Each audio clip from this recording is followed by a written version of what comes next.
కోనసీమ జిల్లాకు డాక్టర్ అంబేద్కర్ కోనసీమ జిల్లాగా పేరు మార్చడాన్ని నిరసిస్తూ కోనసీమ జిల్లా సాధన సమితి ఆధ్వర్యంలో గత ఏడాది మే 24న కలెక్టరేట్ ముట్టడి తీవ్ర ఉద్రిక్తతకు దారితీసింది. ఆందోళనకారులు పోలీసులపై రాళ్లు రువ్వారు. మంత్రి రెండిళ్లకు నిప్పంటించారు. ఎమ్మెల్యే పొన్నాడ సతీష్ ఇంటికి నిప్పు పెట్టారు. తొలుత ప్రకటించినట్లుగానే కోనసీమ జిల్లా పేరును కొనసాగించాలంటూ ఆందోళనకారులు చేసిన ఆందోళన విధ్వంసానికి దారితీసింది.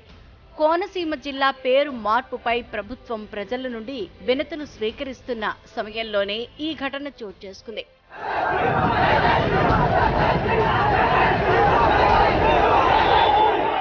అమలాపురంలో ఎటు చూసినా జనం ఉరకలు పరుగులు. ఏ క్షణం ఏం జరుగుతుందోనన్న ఆందోళన. ప్రశాంతంగా సాగుతున్న చెలో అమలాపురం కార్యక్రమంలో ఒక్కసారిగా అలజడి చోటు చేసుకుంది. ఓవైపు లాఠీలు జులిపిస్తున్న పోలీసులు, మరోవైపు రాళ్లు రువ్వుతున్న ఆందోళనకారులు. ఎస్పీతో సహా 100 మందికి పైగా గాయాలు. ఆందోళనకు చొరబడిన అసాంఘిక శక్తులు. మంత్రి విశ్వరూప్, ఎమ్మెల్యే పొన్నాడ సతీష్ నివాసాలకు నిప్పు పెట్టారు. బస్సులను కాల్చేసి వాహనాల్ని ధ్వంసం చేశారు.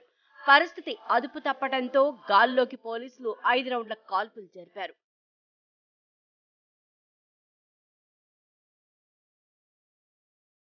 ఏడాది క్రితం అమలాపురంలో జరిగిన ఘటనలు అలజడి రేపాయి. నాడు పునర్విభజనలో కోనసీమ జిల్లాను ప్రభుత్వం ఏర్పాటు చేసింది. తర్వాతి క్రమంలో జిల్లా పేరును డాక్టర్ బిఆర్ అంబేద్కర్ కోనసీమగా మార్చాలని నిర్ణయించింది. పేరు మార్చొద్దంటూ చేపట్టిన చెలో అమలాపురం ఉద్రిక్తంగా మారటంతో ఆందోళన హింసకు దారితీసింది.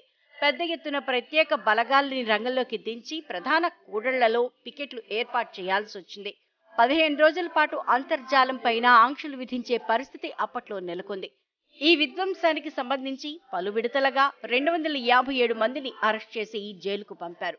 అనంతరం కేసులకు సంబంధించి జిల్లా నేతలు, సామాజిక వర్గ నాయకులతో యువకుల భవిష్యత్తును దృష్టిలో ఉంచుకుని వారిపై ఉన్న కేసులు ఎత్తివేయాలని సీఎంకి చేసిన విజ్ఞప్తి మేరకు కేసులను ఉపసంహరించారు.